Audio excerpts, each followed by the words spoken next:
pada malam hari ini kita akan membahas satu makalah yang bermateri ketika saat Allah membuka pintu makrifatnya terhadap hamba. Itu berbagai macam cara Allah. Ketika saat Allah membuka pintu kemakrifatannya terhadap hati seorang manusia, itu dengan berbagai cara Allah lakukan. Tentunya si manusia kita bisanya itu mengalir mengikuti apa yang menjadi petunjuk Allah. Allah memberikan tanda-tanda terhadap hamba yang dikehendaki seperti ini. Urusan cara Allah membukanya itu urusan Allah, cuman ada tanda-tandanya. Pertama, tanda-tandanya adalah yastami'unal qawla. Kalau bahasa Nabi Adam, bisanya kembali kepada Allah, negeri asalnya adalah beliau itu menerima kalimat, artinya menerima wahyu Allah yang isinya untuk lekas kembali padanya. Tanda pertama adalah ketika kita itu mendengar apa petunjuk yang disampaikan oleh Allah lewat Kanjeng Nabi. Yastami'unal qaula, hati kita bisa terima. Apa yang kita dengarkan itu sebuah ilmu, sistem. Inilah petunjuk pertama di situ. Ketika Rasulullah menyampaikan dinut tauhid, khusus tentang rohaniyah, kita sebagai umat itu menerima di hati. Gak langsung menolak, diterima. Ketika mendengarkan lewat telinga, hati berbicara, mengangan-angan dari apa yang bersifatkan petunjuk ilmu. Dari situlah di dalam hati jenengan ada satu kesadaran. Contoh-contoh. Dikatakan walillahil masyriq wal maghrib. Semua makhluk mulai jagat timur sampai jagat barat itu yang menciptakan, yang memiliki, yang menguasai segala hal apapun di situ adalah Allah. Loh, hati kita ada rasa keyakinan itu benar. Akhirnya faham. Bentuk kefahaman jenengan, hati sudah melepaskan kalau diri ini tidak apa-apanya, bukan apa-apa. Artinya bukan diri ini yang bisa melakukan segala hal aspek apapun, tetapi Allah. Itu berarti bentuk kefahaman. Inilah yang dimaksud ilmu. Jikalau di dalam hati panjenengan ini ada tanda-tanda itu, inilah salah satu hamba yang dikehendaki, yang Allah akan membuka pintu makrifatnya. Satu. Nomor dua adalah amal. ketika jenengan ini sudah mendapatkan sinyal dari Allah bahwasanya ilmu itu tidak hanya sekedar difahami, tetapi wajib untuk dilaksanakan, dibuktikan. Pembuktian kita lewat khalwat dengan sistem zikir pada Allah. Ini pasti Pak akan terjadi terhadap diri jenengan dengan istiqomah. Maka inilah tanda-tanda kalau Allah itu akan membuka hamba yang dikehendaki tentang masalah kemakrifatan pada Allah. Bukan karena amaliyah Allah membuka itu, karena kehendak Allah sendiri. Bukan amaliyah sedikit dan banyaknya yang timbul dan muncul pada diri kita, enggak. Semua atas kehendak Allah sendiri. Lah yang menjadi pertanyaannya adalah mengapa Allah itu kok menghendaki satu hamba untuk membuka pintu makrifatnya, dan mengapa Allah satu sisi kok gak membuka satu hamba? Mana letak sifat adilnya Allah? Padahal kita sama-sama hamba Allah. Jawabannya sederhana Pak.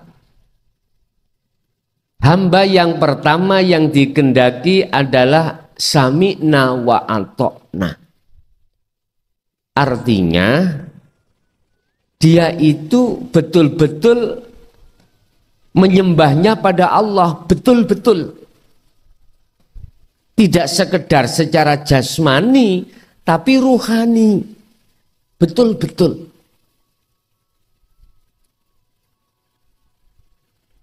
Asbabun nuzul di dalam hati jenengan seperti inilah akhirnya Allah menurunkan wahyunya. Yang wahyu itu berupa pembukaan pintu makrifat terhadap jenengan. Yang kedua, mengapa Allah itu tidak membuka? Karena jawabannya sederhana juga, sami'na tapi wa asoina. Sama-sama mendengarkan ajaran ini yang disampaikan oleh Kanjeng Nabi, tapi golongan yang kedua ini tidak mengindahkan.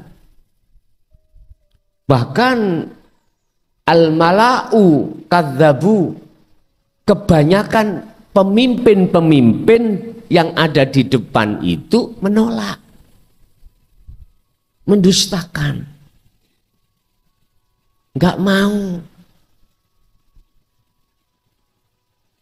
Akhirnya penghambaannya, pengabdiannya tidak benar-benar terhadap Allah, tapi bahasa Allah hanya di lisan, bahasa Allah di hati tidak ada. Wa minan nasi mayyaqulu amanna billahi wa bil yaumil akhiri wa ma hum bimu'minin. Saya kasih tahu Muhammad, mereka mengatakan beriman pada Allah,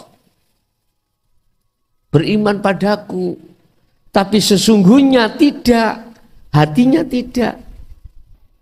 Lesan kita mengatakan Allah. Semua yang menciptakan alam dunia Allah, tapi ruhaniah kita, hati kita masih terbelenggu oleh hawa nafsu dalam diri kita. Akhirnya dengan sebab itulah Pak, terhalanglah ruh ini terhadap Allah. Untuk bisa membuka diri dari penghalang itu, hanyalah Allah yang bisa membuka. Syaratin jenengan kita itu yang ada di golongan kedua harus pindah dari sami'na wa asoina, pindah sami'na wa ato. Sampai ditegaskan Allah, jikalau cintamu ingin aku terima dan kau kujadikan sebagai kekasihku, kata Allah, ya fattabi'uni, ikutono Muhammad. Kalau yang dawuh Kanjeng Nabi, fattabi'uni, ya ikutono aku. Apa perilaku secara jasmani dan rohani, ikutono. Kebanyakan kita umat manusia, khususnya umat Islam, kan hanya mengikuti secara zahir, Pak ya, secara syariat saja. Secara batin, secara rohaniah, secara hakikat, jarang yang mau mengikuti apa yang pernah diikuti Kanjeng Nabi. Sampak-sampak Kanjeng Nabi pernah dawuh saat para sahabat itu dikasih sayembara. Barang siapa yang sholatnya bisa khusyuk, akan kukasih serban hijau. Enggak ada yang bisa, Pak. Sekalipun Sayyidina Ali terakhir mau salam, hatinya ingat serban hijau. Itu jangan disimpulkan hadis itu Sayyidina Ali yang enggak bisa, apalagi kita. Jangan gitu. Jangan. Sarahnya hadis itu, siapapun kita, tatkala ruhaniyah ini masih ada penghalang terhadap Allah, pasti nggak bisa. Terus kalau kita sebagai umat Kanjeng Nabi nggak bisa sama sekali, terus bagaimana Allah kasih petunjuk di dalam surat Al-Baqarah tentang sholat yang khusyuk itu? Ayo, khafidu ala sholawah was sholatil wusta wa qumu lillahi qanitin. Ini cara untuk bisa bertemu Allah di dalam waktu sholat, sehingga sholatnya bisa dikatakan khusyuk. Setelah ayat ini turun, disusul ayat yang mengatakan qad aflahal mu'minuna alladzina hum fi sholatihim khashi'un. Al-mu'minun, sungguh bahagia, damai, beruntung bagi orang-orang yang imannya sudah ihsan, bagi orang-orang mukmin yang ketika sholat dalam keadaan khusyuk. Lah ini, jadi jangan sampai hadis itu jenengan simpulkan wong Sayyidina Ali enggak bisa, lah wong kita itu jauh hubungan angkatan ya. Jangan begitu, Sayyidina Ali juga makhluk, jenengan juga makhluk. Bahkan Rasulullah berikrar, innama ana basarum mithlukum, aku iki sama dengan kamu, sama makhluknya. Maksudnya apa? Statusnya makhluk, la haula wala quwata illa billah. Akhirnya ketika golongan satu sudah menerima dan mengamalkan perilaku ruhania baik, itulah menyadari tentang la haula wala quwata illa billah. Oh iya, saya makhluk itu enggak bisa apa-apa, enggak punya daya upaya apapun, bisa melihat, mendengar, berucap, bergerak, bekerja, enggak punya. Wala quwata, dan kekuatan untuk di situ enggak ada. Nah, terus kok bisa melihat, bisa mendengar? Ketahuilah itu semuanya illa billah. Datangnya dari Allah, bukan dari kita. Nah, inilah mereka hamba yang dikehendaki. Justru ketika saat Allah tidak menghendaki hamba yang menolak tadi, menunjukkan sifat adilnya Allah. Bukan Allah itu pilih kasih. Atau apa pilih kasih itu? Hah? Nggak adil gitu loh. Bukan berarti itu enggak adil, justru ada dua wajah ini justru menunjukkan sifat adilnya Allah. Siapa yang makan, laparnya hilang. Siapa yang tidak makan, laparnya tidak hilang. Loh, sifat adilnya Allah di situ. Bon, Bapak Ibu hadirin jamaah rahimakumullah, berkenaan dengan Allah membuka pintu kemakrifatan terhadap hambanya, khusus makola ini Allah menjelaskan qala musonnifu rahimahullah, idza fatahat tatkalane buka sapa Allah laka maring sira, buka wijhatan ing wajah roh sira, minat ta'arufi saking masalah makrifat pada Allah. Ketika Allah membuka pintu hatimu untuk bisa bertemu Allah, atau ketika saat Allah membuka mata hatimu sehingga bisa makrifat pada Allah, ya fala tubali ma'aha ingkola amaluka. Jangan kau berpendapat karena amalmu itu.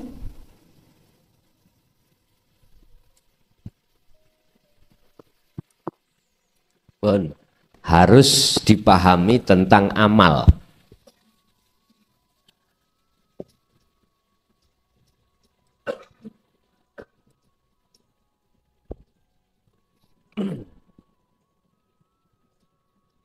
Amal dan akhwal.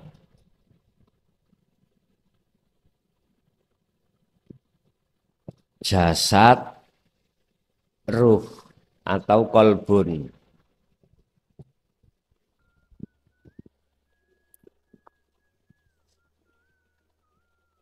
Amal, yang dimaksud amal itu perbuatan-perbuatan yang ada kaitannya dengan jasmani. Manusia unsur jasmani dan rohani. Amal yang dimaksud itu adalah segala perbuatan yang terjadi pada jasmani. Kalau akhwal, keadaan, itu satu perbuatan yang terjadi pada rohani atau hati. Kalau kita bicara akmal atau amal, mau macam-macam. Berdiri, rukuk, sujud, duduk, sholat, atau di luar aktivitas sholat, itu disebut akmal, jamak dari amal. Jadi amal-amal yang bersifatkan dohiriyah itu bukan alasan Allah jenengan ini hati dibuka tentang kemakrifatan, bukan karena itu. Kan dikatakan fal ya'mal amalan sholihan, kau harus melakukan satu perbuatan yang bagus. Lah, akmal ini identik dengan jasmani, berarti jasmani sampean harus melakukan bentuk zikir. Amal yang bagus di mata Allah loh ya, itu tergantung akhwal jenengan, tergantung keadaan hati jenengan itu bagaimana. Keadaan hati manusia itu cuma ada dua, Pak. Entah wong Islam atau ghairul Islam. Selain orang Islam atau orang Islam, keadaan hati itu cuma ada dua. Pertama, mingkol bin zahidin, hati yang condong, mengakukan semua, meyakini semua apapun yang terjadi itu semata-mata datangnya dari Allah. Maka dikatakan oleh Syekh Ibnu Athaillah, mingkol bin zahidin, itulah hati yang condong pada Allah, imannya. Jadi sudah tidak mempunyai iman pada selain Allah. Sudah tidak ada. Dari segi aspek apapun yang terjadi. Satu. Nomor dua, mingkol bin rohibin. Hati yang condong beriman pada selain Allah. Contoh ini, saya beriman bahwasanya hati yang memberikan tausiah itu adalah mukhlason. Padahal mukhlason itu makhluk. Nah ini rohibin itu condonge hati terhadap makhluk tentang iman.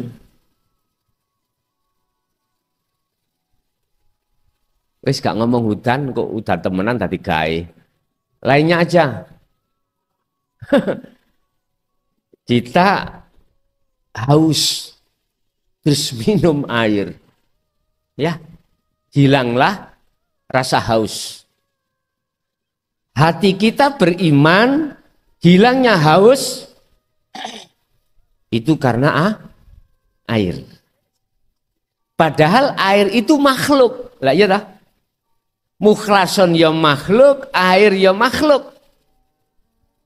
Rasulullah Muhammad ibnu Abdillah juga makhluk. Manakala iman kita jatuhnya pada makhluk, maka kita ada di golongan kedua. Ini keadaan ruhaniyah. Padahal Al-Maidah ayat 76 Allah katakan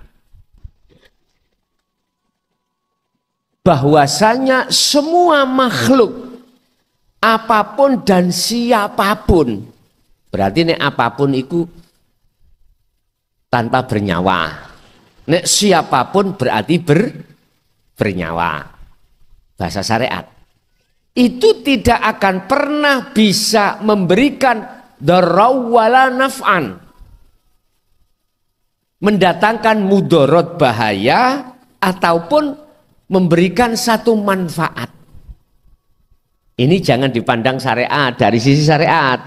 Sampai pandang dari sisi hakikat, baru sambung ayat ini nanti. Nek sampai lihat dari sisi syariat, wong nyatanya haus saya hilang itu karena air. Loh gak sambung toh. Wong saya bisa paham ilmu kepada Allah, petunjuk dari mukhlason kok. Loh gak sambung Pak dengan ayat ini. Padahal di dalam Al-Quran yang kami ketahui tentang bahwasanya masalah makhluk itu tidak bisa apa-apa, itu ada 12 ayat. Salah satunya surat Al-Maidah ayat 76 tadi. Maka di cross check. Betul dah. Loh nek sampean melihat sisi kacamata hakikat ruhaniyah, sambung ayat itu. Karena apa? Jikalau tidak ada Allah hidup yang melimputi air, maka air itu tidak sedikit pun bisa memberikan manfaat berupa menghilangkan rasa haus. Nah, yang benar bagaimana? Gini loh, Allah bertajali pada air. Ala innahu bikulli syai'im muhit. Ingatlah, sesungguhnya Allah itu melimputi air ini. Bikulli syai' berarti setiap apapun Allah melimputi. Kok umpama Allah di dunia ini bisa jenengan lihat dengan ainul basariyah ini Pak, nggak ada orang berangkat kerja. Ibadah terus. Lokasi tutup. Semua tutup. Memang basariyah dihadapkan itu sebagai pengujian kok. Betulkah ruhaniyah kita itu wa ma umiru illa liya'budullaha mukhlishina lahuddin atau tidak? Sifat basariyah dihadapkan pada diri kita, setiap diri makhluk manusia, terus bertengger nafsu-nafsiyah dan amarah semata-mata untuk menguji kita apakah betul ruhaniyah kita terus illa liya'budun, menyembah pada Allah. Makanya saya katakan, andai kata sifat basariyah Anda ini ditutup atau dibuangkan oleh Allah, aku yakin nggak ada orang itu terus berbuat kejelekan, nggak ada. Isinya dia mengalah. Ada orang minta dikasihkan semuanya. Walaupun dia itu lapar. Udah, dia hanya menyembah pada Allah. Udah, ini akan terjadi bagi Anda yang difutuhkan Allah. Apa? Dibuka mata hati jenengan dalam rangka pengenalan pertemuan terhadap Allah. Kembali kepada Allah membuka itu. Jadi Allah membuka pintu hati sampean masuk dalam kemakrifatan Allah itu bukan karena amaliyah yang kita lakukan. Bukan. Itu semuanya karena iradah kehendak Allah sendiri untuk mengenalkan dirinya pada si makhluk. Lewat apa? Macam-macam. Allah menyapa kita lewat angin yang ditimbulkan oleh kipas. Itu Allah menyapa. Allah menyapa jenengan lewat sakit. Allah menyapa jenengan lewat miskin, lewat kaya, lewat apapun Allah menyapa.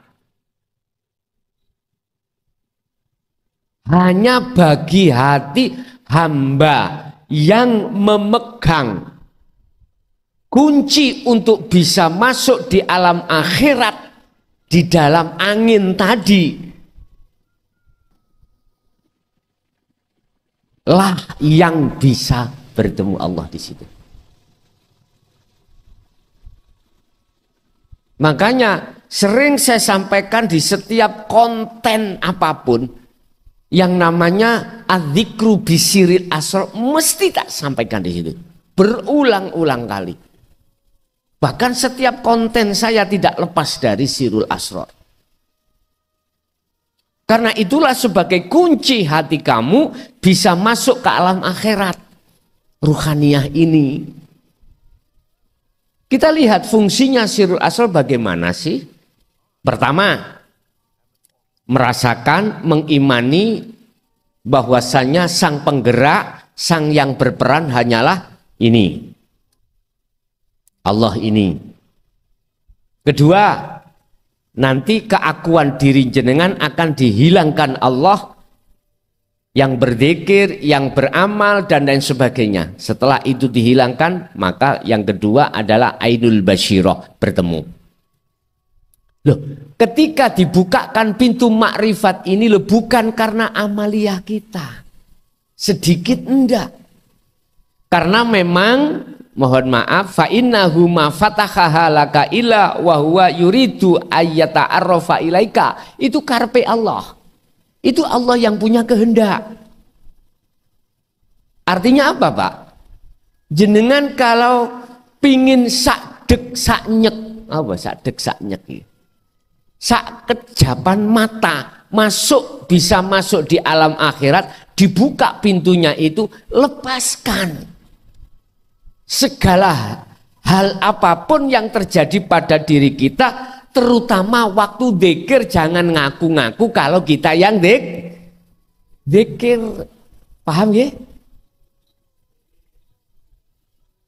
Sekalipun amaliyah itu kelihatannya sedikit tapi berbobot, Pak. Hanya merasa mengimani dalam hati sampai keadaannya itu dalam kondisi kolben zahidin inilah yang ku maksud. Hati selalu condong menyang Allahnya, maka disinilah sak kejap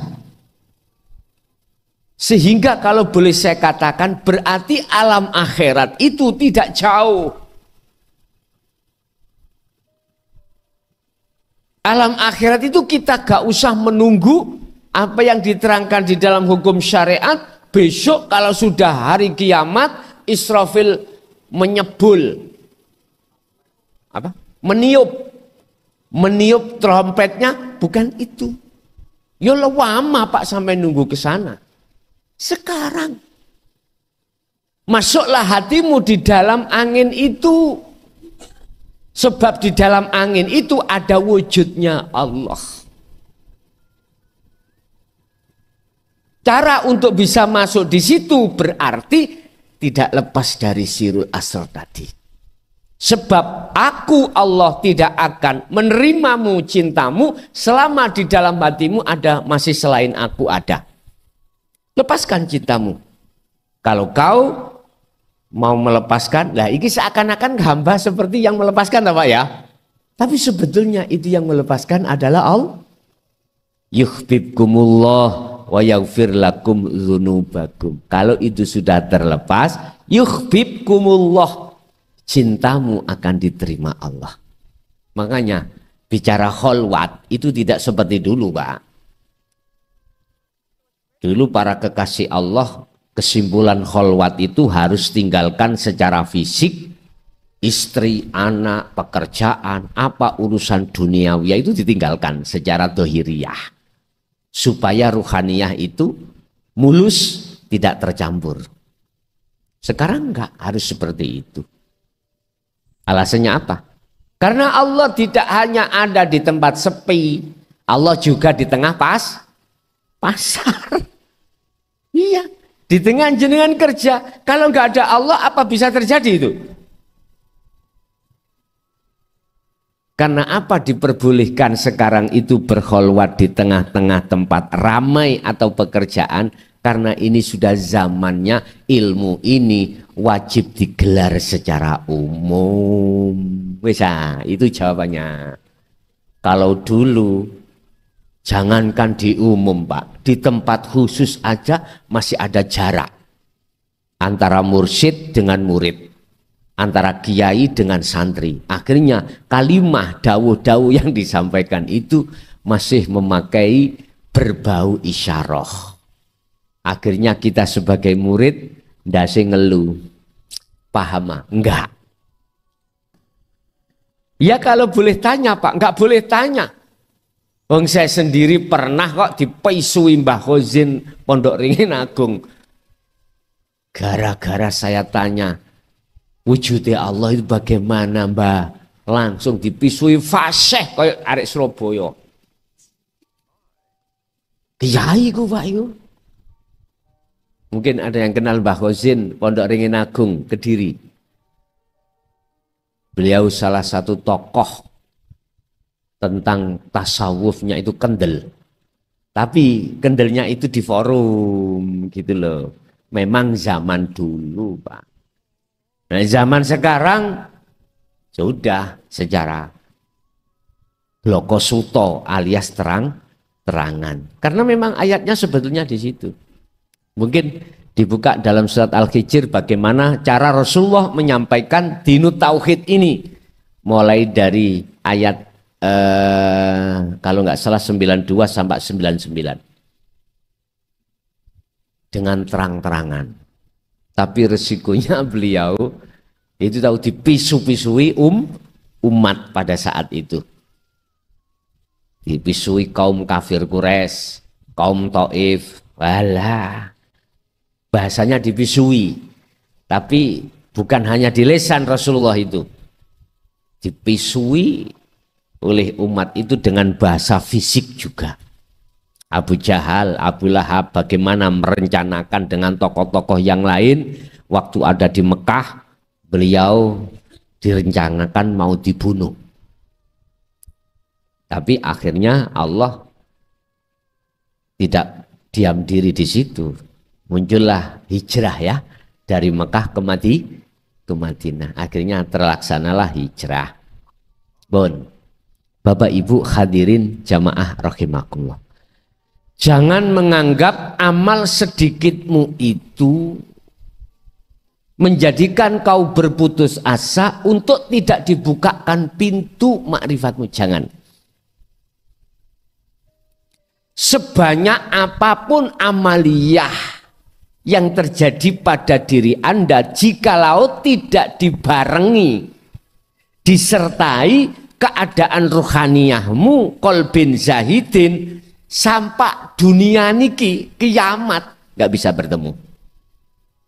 Allah tidak akan membuka pintu hati seseorang itu, nggak akan.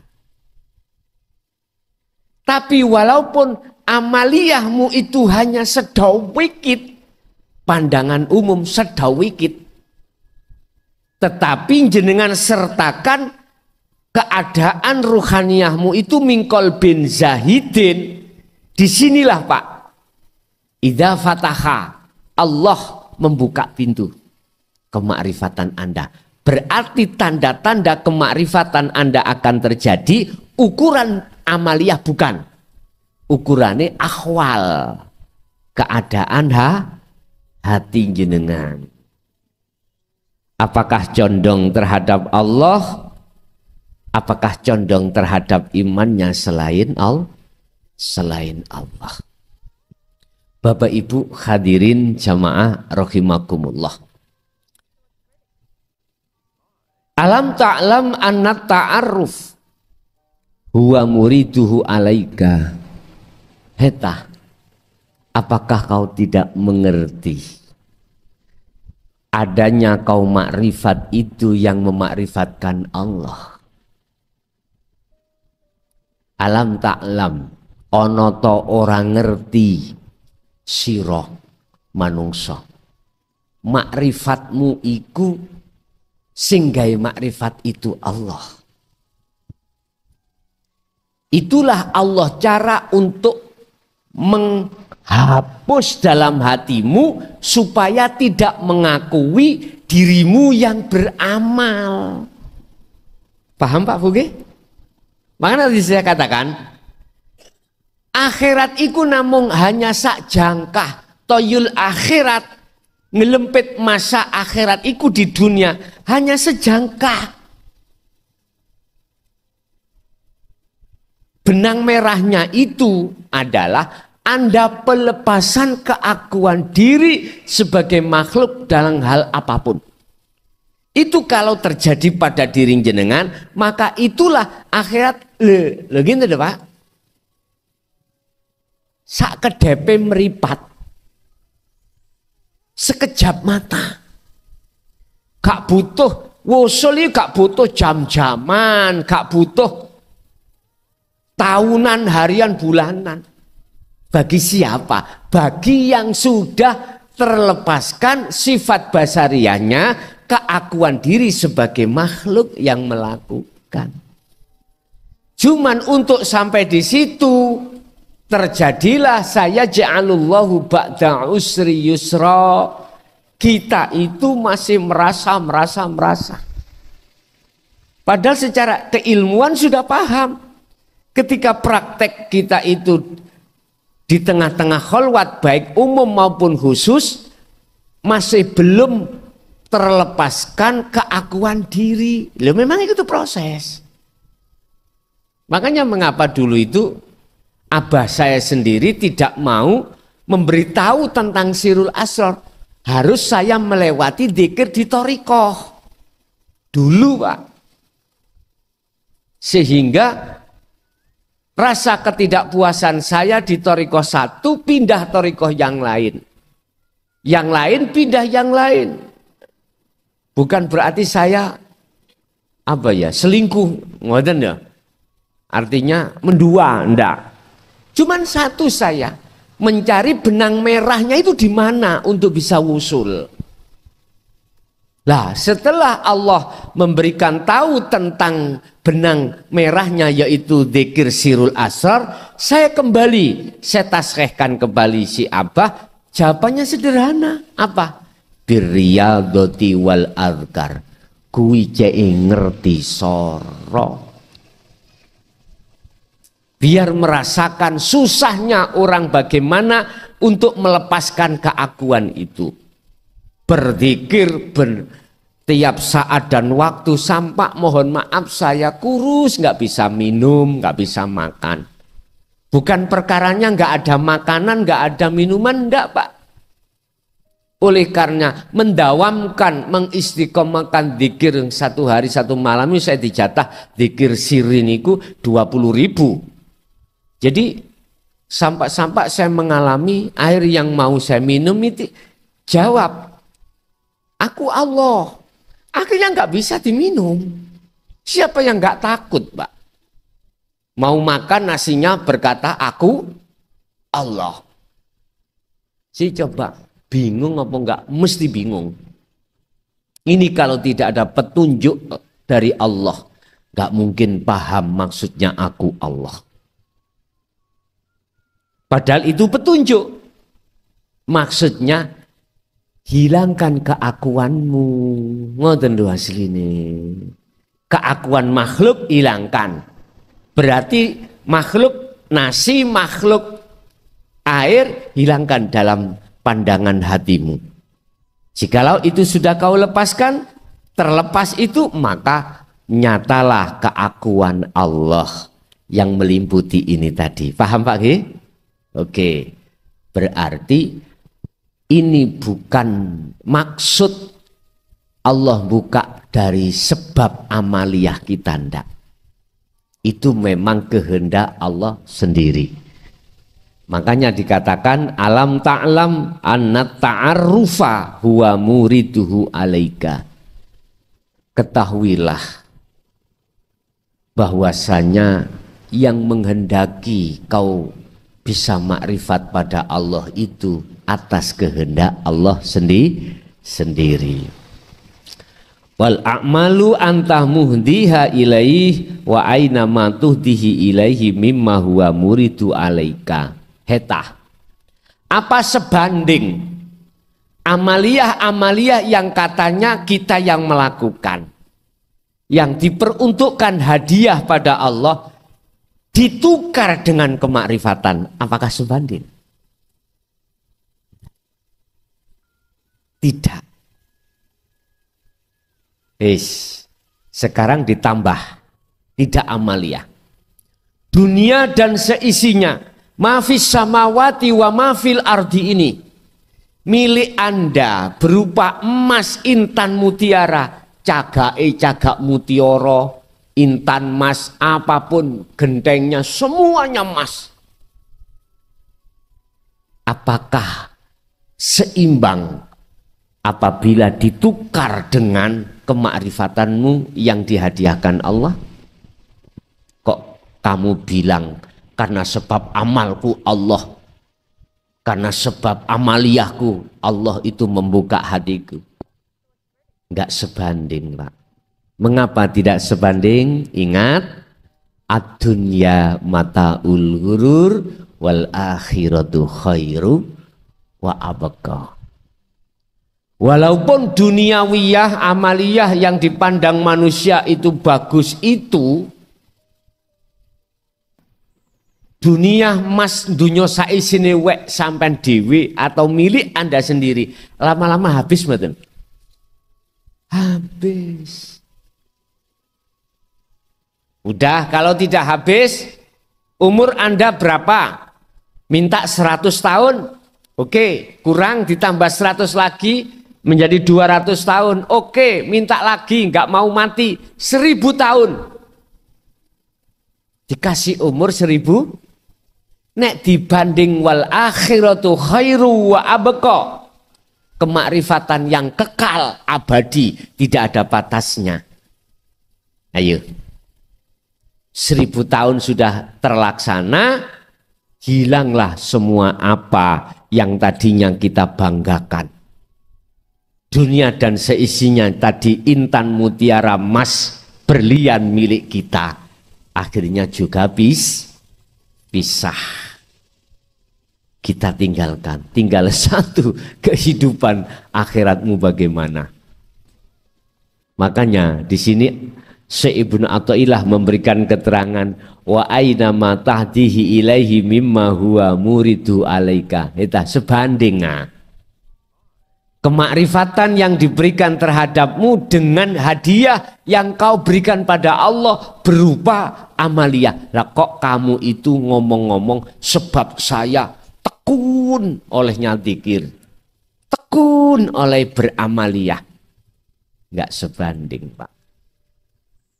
Inilah maksud ketika jenengan iki berkholwat, inilah maksud ketika jenengan ini melakukan zikir sirul asrar, lekas lepasan rasa keakuan kita yang wis, itu kuncinya. Jenengan yang katanya kok gak dol-dol saya, kok gak wusul-wusul, ini kuncinya yang terakhir yang paling halus. Perkara yang membelenggu ruhaniyah, menghalangi ruhaniyah pada Allah, ya ini. Rasa keakuan diri sebagai makhluk yang melakukan. Anda tahu caranya, maka disitulah maksudnya sebetulnya Allah yang melepaskan dirimu dari belenggu keakuan diri. Bapak Ibu hadirin jamaah rahimakumullah, kesimpulan ya. Oke, kita sudah menerima ajaran Rasulullah. Oke, langkah berikutnya kita adalah menjaga kholwat lewat zikir kita. Di setiap saat dan waktu tidak mengenal tempat dan waktu. Zikir tersebut faqadistam sakabil urwatil wuthqa lam fisomalaha, pegang teguh dengan semampu jenengan. Urusan jenengan dibuka hati sampean dalam kemakrifatan, kuncinya sepanjang mana Anda tidak melepaskan keakuan diri Anda. Berarti langkah terakhir Anda harus melepaskan keakuan diri. Baik diri yang berkenaan dengan makhluk dirinya atau makhluk yang lainnya. Contoh, kita dapat ISIS, Pak. Tahu ISIS nggih? Nah, karena angin, lepasan angin itu. Itu kan makhluk di luar diri kita toh. Lepasan angin itu.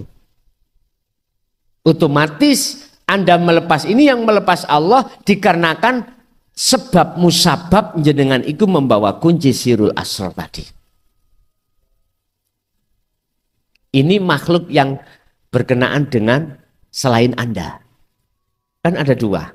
Pelepasan diri pertama diri sendiri, pelepasan diri makhluk terhadap pelepasan diri makhluk yang berkenaan dengan selain jenengan. Masalahnya kita di dunia ini menghadapi berbagai problem, Pak. Coba kita kerjanya kita jualan.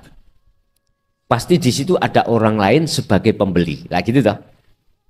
Oke. Jenengan ini wajib disuruh melepaskan keakuan diri dan keakuan diri makhluk dirinya dan keakuan diri makhluk yang lainnya itu. Coba kalau di sini Anda duduk di situ, masuk di titik itu, itulah benang merah yang harus jenengan tarik. Mesti Allah membuka. Mesti hati sampean bertemu Allah. Amal arif la yarawna li anfusihim syai'an, tanda-tanda nanti bertemu Allah.